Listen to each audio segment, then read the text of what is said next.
değerli basın mensupları, öncelikle Mavi Marmara'da yapılan katliamdan sonra bizi hiç yalnız bırakmayan bütün halkımıza çok teşekkür ediyorum. Ayrıca bu duruşmaların önemini anlayıp, kavrayıp, her duruşmada bulunan siz kardeşlerime de minnettarım. Değerli kardeşlerim, biliyorsunuz abluka kalkmış değil. Üstelik her geçen gün daha da sertleşmiş, daha da zalimleşmiştir.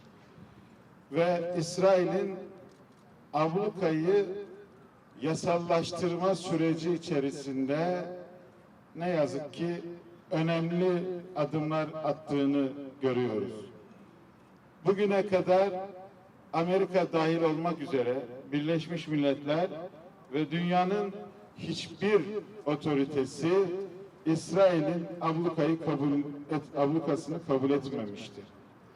Fakat İsrail kelime oyunlarıyla ne yazık ki Türkiye ile yapılan son anlaşmadan sonra kendi başkonsolosluğunun söylemiş olduğu cümlelerle ablukanın ne yazık ki Türkiye tarafından da yasal olarak görüldüğünü ve Türkiye'nin bu ablukayı uygulamakta kendilerini haklı gördüğü konusunda açıklamalarda bulunmuştur. Bu tabii onun düşüncesi. Biz şuna inanıyoruz ki Türkiye'deki hiçbir fert, hiçbir güç, hiçbir siyasi parti bu ablukayı yasal olarak göremez. Bu yapılan anlaşma da asla Türkiye-İsrail ilişkilerini düzeltemez. Türkiye-İsrail ilişkilerinin bozulması sadece Mavi Marmara ile ilgili değildir. Mavi Marmara 1967'de Amerika gemisine İsrail nasıl saldırdıysa, oradaki insanları nasıl katlettiyse Mavi Marmara'ya da saldırmıştır ve katletmiştir. Ama Türkiye-İsrail ilişkileri İsrail'in vurdum duymazlık, katliamcılık, haksızlık ve adaletsizlik üzerine kurulan sistemiyle ilgilidir bu ilişkiler. Hiç durmadan Müslümanları katleden, insanların dinlerine hakaret eden, Kur'an-ı Kerim'i yerlere atan, Mescid-i Aksa'da çiğneyen bir İsrail ile Türkiye'nin ilişkisi asla düzelmez, mümkün değildir. Fakat burada bir itirafta bulunmak istiyorum. Benim için çok acı. Mücadele süreci içerisinde 30 yılı aşkındır hiç böyle bir cümleyi benden duymadınız. Ama üzülsem de bu gerçeği bütün halkımızla, bütün dünyayla paylaşmak istiyorum.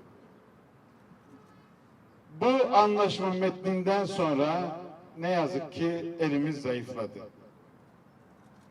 İlk defa İsrail'e karşı kendimizi böyle zayıf hissediyoruz.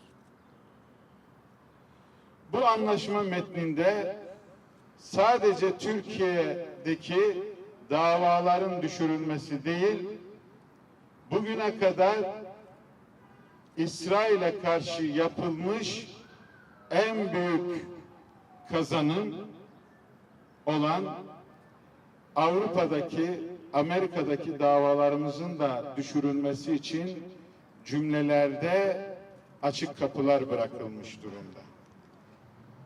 Bu anlaşma metninde İbranice'deki, Türkçedeki, İngilizce'deki ibarelerin hepsi hukukçu gözüyle bakılırsa ancak farklılıklar ifade ediyor.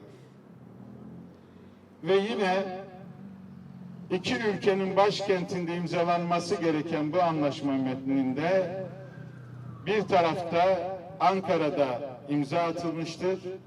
Ne yazık ki bir tarafta da Kudüs'te imza atılmıştır. Sözde devlet olan, gayrimeşru devlet olan İsrail'in başkenti Tel Aviv olarak bilinir. Kudüs Müslümanlarındır.